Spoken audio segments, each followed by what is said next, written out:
네, 살구, 열무김치, 돼지고기, 찹쌀도넛 이게 다 뭐냐? 얘네의 공통점이 대체 뭐냐라는 거죠. 보겠습니다. 이 현충일 추념식 뒤 예정 없던 시장 방문했다라는 거예요.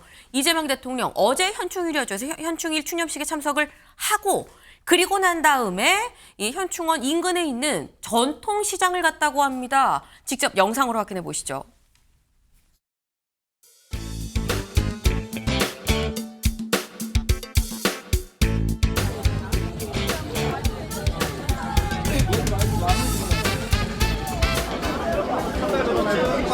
찹쌀 도넛. 찹쌀 도넛을 몇 개 드릴까요? 3개. 설탕 붙여드릴게요. 설탕 넣고 안 넣고.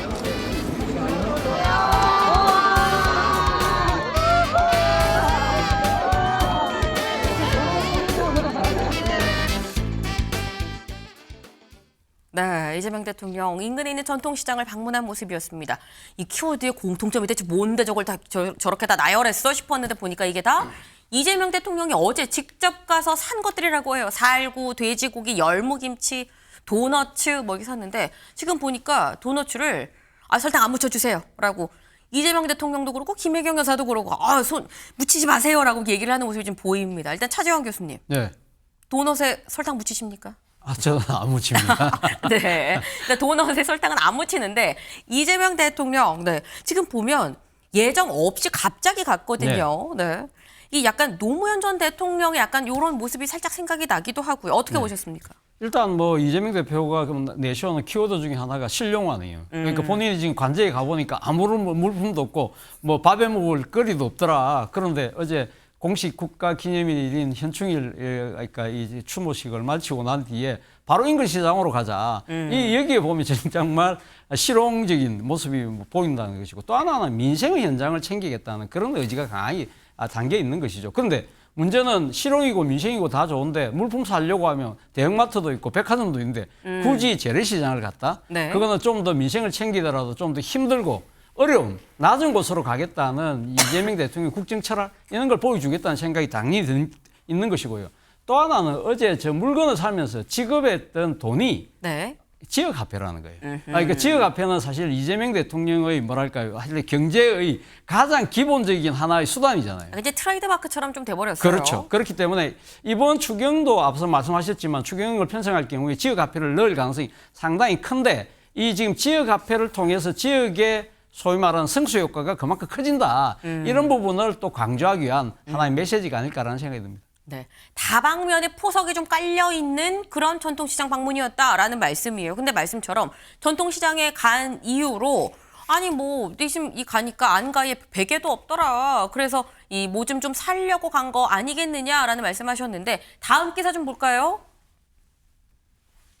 임시거처 안가에 베개도 없다 하더라라고 얘기를 하면서 이재명 대통령 부부 재래시장 깜짝 방문을 했다라는 겁니다. 근데 이런 얘기를 이재명 대통령이 지난번에 용산 대통령실에 처음 가서 이 인선 발표할 때도 살짝 좀 얘기를 했었어요. 윤주진 위원님. 예. 지금 이재명 대통령이 계속 뭐 아무것도 없다, 황당무계하다, 안가에 베개도 없다 이런 얘기를 한다는 건 어쨌거나 뭔가 인수인계가 제대로 안 됐다는 어떤 이 불쾌감 이런 걸 지금 계속 토로하는 것 같거든요.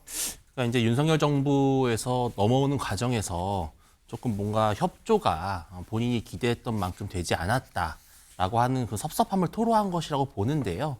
사실 저는 재래시장 방문이 꼭 이런 뭐 안가에 베개가 없어서 뭔가 물품을 사기 위해서라기보다도 사실 이재명 대통령은 여기 남성 사계시장을 꽤 자주 갔던 분이에요. 예, 작년 총선 때 네. 여기서 유세를 많이 하셨었어요. 아하. 바로 여기가 지역구가 어디냐면 동작을입니다. 그 류삼영이라고 하는 이제 총경 출신의 네. 그분이 여기 후보셨는데 그때 그 맞상대가 누구냐? 바로 국민의힘의 나경원 의원입니다. 그랬죠. 그래서 여기가 서울의 서울 함락이라고 하는 일종의 요새 같은 곳이었어요. 나경원을 이겨야만 서울을 이긴다라고 하는 상징성이 있었어요. 그때 기사를 보시면 아마 다 기억하실 겁니다. 네. 그래서 이때 이재명 당시 당대표가 전국에서 유세를 가장 많이 갔던 곳이 바로 동작을이에요. 그리고 남성 사계시장에서 유세를 많이 했습니다. 네. 그런데 오늘 어제 여기를 찾은 거예요. 저는 이런 걸 보면 이재명 대통령은 어떻게 보면 좋은 뜻으로 말씀드리는 겁니다. 네. 참 무서운 사람이다. 그러니까 본인이 아픈 손가락이었던 왜냐하면 본인이 더불어민주당 인재 영입 3호로 영입해서 네. 공천했는데 졌잖아요. 네. 그런데 1년이 지나서 대통령이 되고 나서 기어이 다시 여기를 찾아서 여기 유산명 위원장도 와 있었습니다. 네. 이런 모습을 보면 역시 민주당 지지층은 정말 이재명 대통령을 좋아할 수밖에 없을 것이다. 저는 그런 생각이 좀 들더라고요. 네. 지금 좋은 뜻이에요 라고 일단 먼저 앞자락을 까셨어요. 그리고 하신 말씀이 이런 거 보니까 이재명 대통령 무섭다라고 말씀을 하셨는데 그러니까 그만큼 굉장히 꼼꼼하게 좀 챙기고 있다는 얘기 아니겠느냐라는 취지의 좀 그런 말씀이었습니다. 그런데 요것도 그럼 꼼꼼하게 다 생각하에서 나온 거냐라는 거죠. 다음 기사를 좀 볼까요? 이 대통령 재래시장 깜짝 방문, 진관사 태극기 배지도 화제였다라는 겁니다. 여기 사진 좀 같이 볼까요?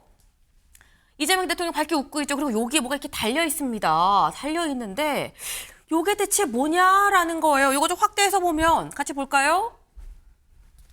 네, 이거죠. 지금 여기에 보면 여기에 태극기가 있는데 우리가 아는 태극기의 모습과는 좀 다릅니다. 그리고 이게 좀 찢어진 건지 부러진 건지 이랬다라는 거 이게 뭐냐? 진관사 태극기다라는 겁니다. 진관사 태극기가 뭔지 여기 좀 항일 독립운동의 상징이다라고 되어 있는데 아까 매일경제 기사 다시 한번 가보죠. 여기에 설명이 자세히 나와 있습니다. 진관사 태극기 3.1운동 직후에 사용된 것으로 추정되는 유물 일장기 위에 먹으로 덧그려서 항일 의지를 나타냈다. 태극 문양 4개의 배지가 이 일반적인 태극기랑 좀 다르다. 근데 원본 태극기의 불탄 자국, 손상 흔적을 다시 재현하면서 우리가 본 것처럼 지금 저게 원본입니다. 그러니까 저 끝이 살짝 좀 잘려 있죠.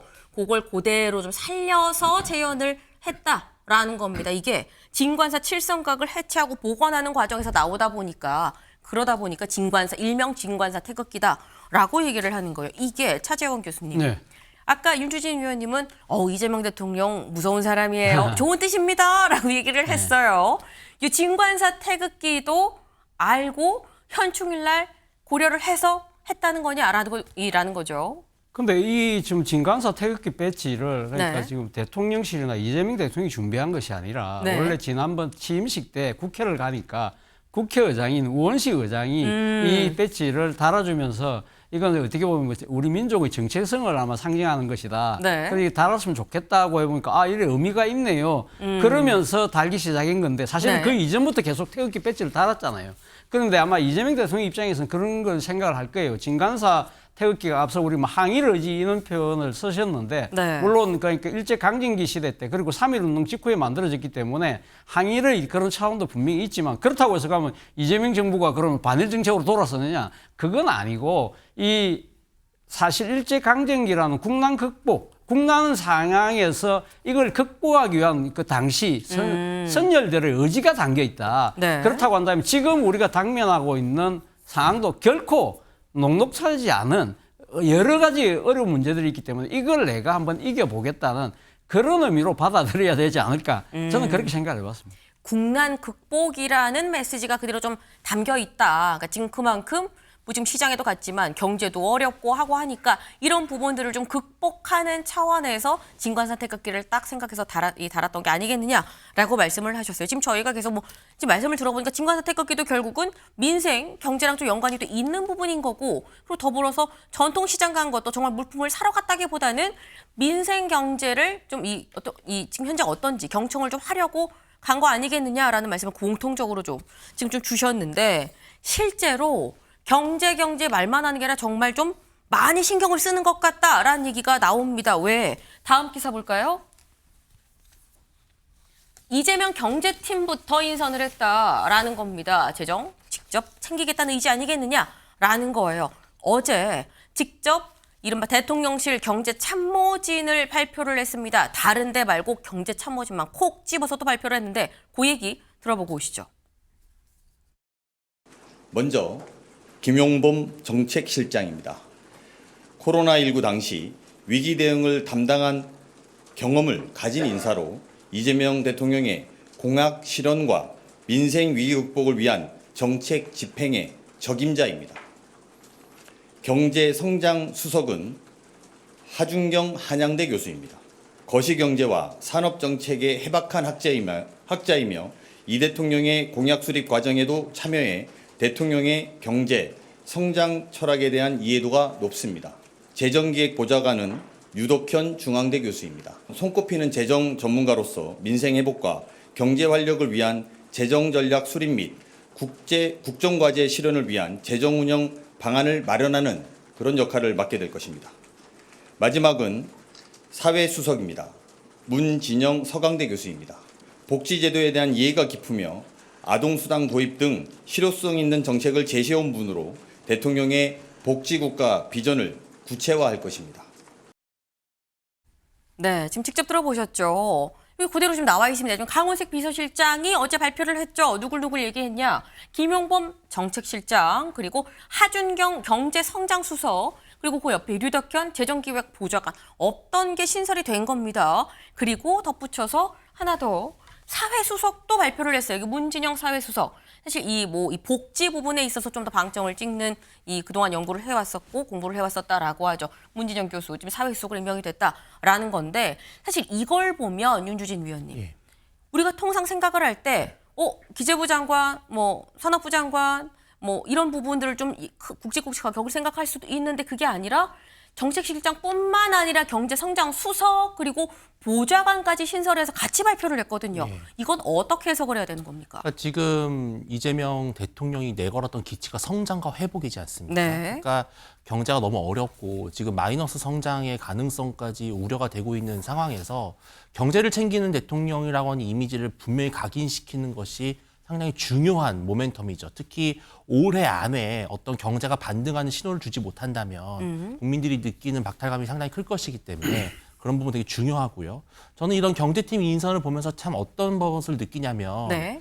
역시 광역단체장 출신 대통령의 경쟁력이라는 생각이 듭니다. 그러니까 이게 보면은 대부분 경기도지사 시절에 연을 맺었던 분들이 많아요. 네. 그러니까 지금 재래시장을 가도 사실은 이재명 대통령은 되게 자연스럽지 않습니까? 그게 왜 그러냐면 성남시장부터 시작해서 아마 수많은 재래시장을 다녔을 거예요. 그러니까 이것이 우리 정치가 실은 좀 깨달아야 될 부분인 것이 네. 뭐 여야를 넘어서 민주당이고 국민의힘을 넘어서 광역단체장 출신이라고 한다면은 이렇게 여러 사회 각계 저명 전문가들을 함께 일하고 공부하고 스터디할 기회가 많았을 거란 말이죠. 그러한 것들이 이렇게 인선에 드러나는 것이 저는 앞으로 우리 정치가 조금 더 좀 지향해야 할 그런 모습이 아닌가 하는 생각이 듭니다. 네. 지금 어쨌거나 지자체장으로서 성남시장도 하고 경기도지사도 하고 하면서 같이 스터디하고 정책을 배우고 같이 고민했었던 사람들 인재가 두루두루 인재풀이 그만큼 상당하고 거기에 대해서 같이 본인이 녹아져 있는 이런 경험들이 다 그대로 나오는 거 아니겠느냐. 바로바로 유능한 인재를 좀 뽑았을 수 있는 풀이 있다라는 거. 그리고 바로바로 뽑아서 쓸 수 있는 어떤 판단이 된다는 거. 이런 부분들이 좀 높게 평가할 만하다라고 말씀을 하셨어요. 근데 요번에 이 인사는 이 경제팀을 좀 중심으로 발표를 했긴 했습니다만 조직 개편도 같이 발표를 했습니다. 조직도를 좀 같이 볼까요? 조직도 요번에 발표한 조직도를 같이 보겠습니다. 지금 여기 보면 좀 어디는 좀 빨간색, 어디는 주황색, 또 어디는 하늘색 정신이 없을 수 있어요. 근데 이게 뭐냐? 지금 보면 빨간색은 신설이 된 거고요. 주황색은 확대 개편이 된 겁니다. 이 같이 좀 보겠습니다. 일단 여기부터 보겠습니다. 대통령 비서실장 밑에 국정 기록이 따로 하나 들어가고요. 관리가 이제 새로 신설이 됐다라는 거예요. 이 국정 기록 관리가 지금 신설이 됐고 그리고 여기 또 빨간색 또 하나 있죠.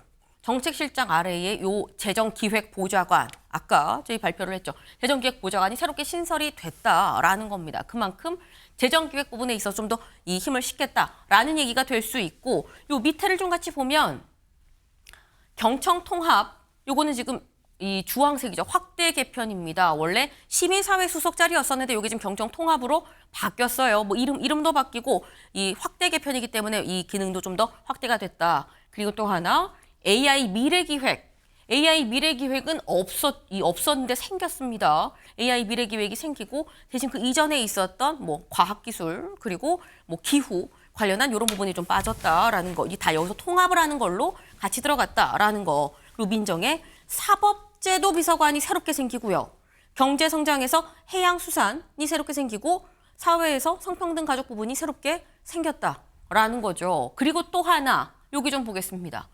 외교안보 특별보좌관이 여기 있고요. 그리고 위기관리센터장이 원래는 2차장 밑에 있었던 거가 위기관리센터가 국가안보실장 직속으로 바로 들어갔다라는 거죠. 요런 게 차재원 교수님. 네. 사실 조직 개편을 보면 앞으로 이재명 정부, 그러니까 이재명 정부의 어떤 대통령실이 뭘 추구하는지가 좀 명확하게 드러나는 거거든요. 어떻게 보십니까? 그렇죠. 일단 뭐 어제 조직들을 보면 일단 그 윤석열 정권 때 상당히 많이 윤석열 대통령의 국정 철학에 맞춰서 개편되는 조직을 민주당 정부가 과거했던 그러한 이 시스템으로 복원했다는 측면이 일단 눈에 띕니다. 앞서 말씀하신 것처럼 국정기록 관리관실이라든지 또 국가위기관리센터를 독립시켜서 위로 올린다든지 이런 부분들은 상당히 그러니까 과거의 조직을 그냥 복원하는 측면이 분명히 있는데 여기 눈에 띄는 부분은요. 제가 생각했을 땐 가장 눈에 띄는 부분은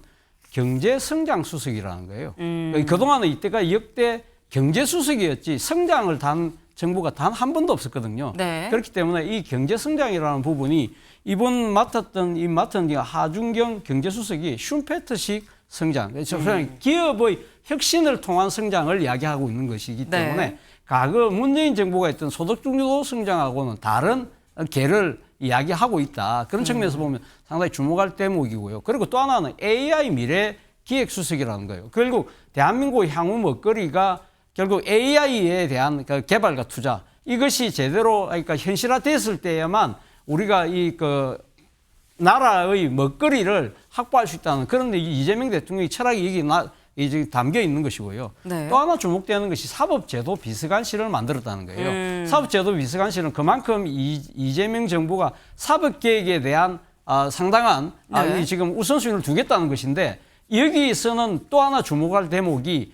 대법관 정원 문제를 졸속으로 하지 않겠다. 이 쉽게 말해서 제도 비서관을 통해서 국민적인 공감과 지지 속에서 사법개혁을 이뤄내겠다는 그러한 의지가 담겨 있는 것이 아닐까라는 생각이 듭니다. 네, 지금 조목조목 좀 설명을 해주셨습니다. 그리고 특별히 좀 봐야 될 게 사법제도 비서관이랑 미래기획소 이런 부분 좀 봐야 된다라고 콕 집어서 말씀을 해주셨죠. 관련해서 중앙일보 기사 같이 볼까요? 네, AI 미래기획수석 사법제도 비서관 시설 이거 더 세진 대통령실을 의미하는 게 아니겠느냐라는 거예요.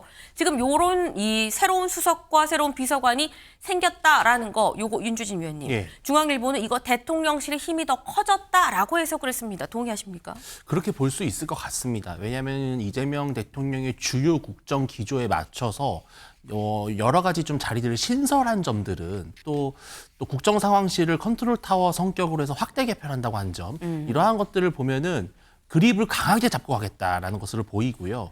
이것은 또 어떤 의미가 있냐 하면은 인수위 없이 출범한 정부이기 때문에 아마 인사청문회 등등을 거치면은 장차관 내각 구성에 시간이 소요되지 않겠습니까? 그럼 그러한 시간을 허비하지 않도록 대통령실에서 많은 것들을 챙기겠다라고 하는 것도 볼 수가 있고요. 또 지금 말씀 주신 것 중에 여기 관리비서관실 같은 경우는 이제 네. 청와대로 이전하는 문제를 담당하는 걸로 알고 있어요. 근데 그런 여러 가지 좀 불가피하게 신설된 그런 자리들도 있는 것 같다. 네. 또 해양수산비서관도 두 가지인 것 같아요. 해수부의 이전 문제를 좀 전담하는 부분도 있는데요. 또 한편으로는 지금 미국과의 어떤 조선 분야의 협력이 매우 중요한 부분으로 부각되고 있잖아요. 네. 그래서 해양수산비서관실을 경제성장수석실에 넣고 그 부분을 좀 전담해라. 이러한 또 메시지도 읽힙니다. 네. 지금 일단 뭐 중앙일보의 얘기처럼 어쨌거나 이재명 대통령이 얘기했었던 그런 중요한 포인트들을 다 서포트를 할 만한 비서관, 뭐 수석들이 곳곳에 신설되고 혹은 확대 개편되지 않았느냐 이 얘기인즉슨 결국 대통령실의 이 힘은 더 세졌다라고 봐야 된다라는 거죠. 그리고 이 더 힘이 세진 대통령실에서도 특별히 주목을 한 게 아까 말씀드렸죠. 경제참모진을 확실하게 보강을 했다라는 겁니다. 여기부터 빨리 인선을 해서 신경 써서 가겠다라는 겁니다. 네, 실제로 아까 말씀드렸죠. 비상경제 TF 꾸리고 첫날부터 비상경제 TF 꾸려서 추경부터 얘기를 했다라는 거. 추경 관련한 얘기도 지금 나옵니다. 다음 기사 볼까요? 추경 21조 플러스 알파 예고 25만 원 지원금도 고려하고 있다라는 거죠. 네, 이르면 이달 말에 2차 추경 요거 좀 처리를 할 수 있다라는 얘기까지도 나오고 있습니다. 진성준 정책위 의장 얘기 잠깐 들어보고 오시죠. 그러니까 35조 원에서 14조 원 정도를 빼면 한 20조, 21조 정도가 추가로 필요하다는 게 당의 기본 입장인데 네. 지금 우리 경제 상황이 더 안 좋아지고 있고 특히 민생 경제 소비 부진이 심각한 상황이기 때문에 대통령의 의지와 또 정부의 재정 여력에 따라서는 그보다 더 늘어날 수도 있다 이렇게 그래요? 봅니다. 당연히 카드에 있습니다. 있습니까? 당연히 카드에 있는데 그냥 현금을 지원하는 게 아니라 유통기한이 정해져 있는 소비 쿠폰, 지역 화폐로 지급하겠다는 것이기 때문에 반드시 다 소진될 수밖에 없어요. 그 1차 승수 효과는 100%라고 저희들은 생각해요. 네. 지금 진성준 정책위장 얘기를 들어보면 굉장히 구체적입니다. 우리가 처음에 35조 추경을 얘기했었는데 1차에 14조가 됐기 때문에 20조에서 20에서 21조 정도 더 추가로 할 거고, 그리고 여기에는 당연히 지역 화폐가 고려가 된 추경 규모다. 그리고 이 추경이란 이 지역 화폐라는 게 현금 지원이 아니라 기한이 정해져 있고 요거를 다 기한 안에 쓰게끔 되기 때문에 1차 승수 효과는 100%다. 라고 얘기를 했습니다. 윤주진 위원님 동의하십니까? 글쎄요. 왜냐하면은 지난 코로나19 당시에도 많은 민생지원금이 풀렸지만 네. 그것이 정말 경제 부양 효과에 많이 반영이 됐는가에 대해서는 여전히 논란이 있어요.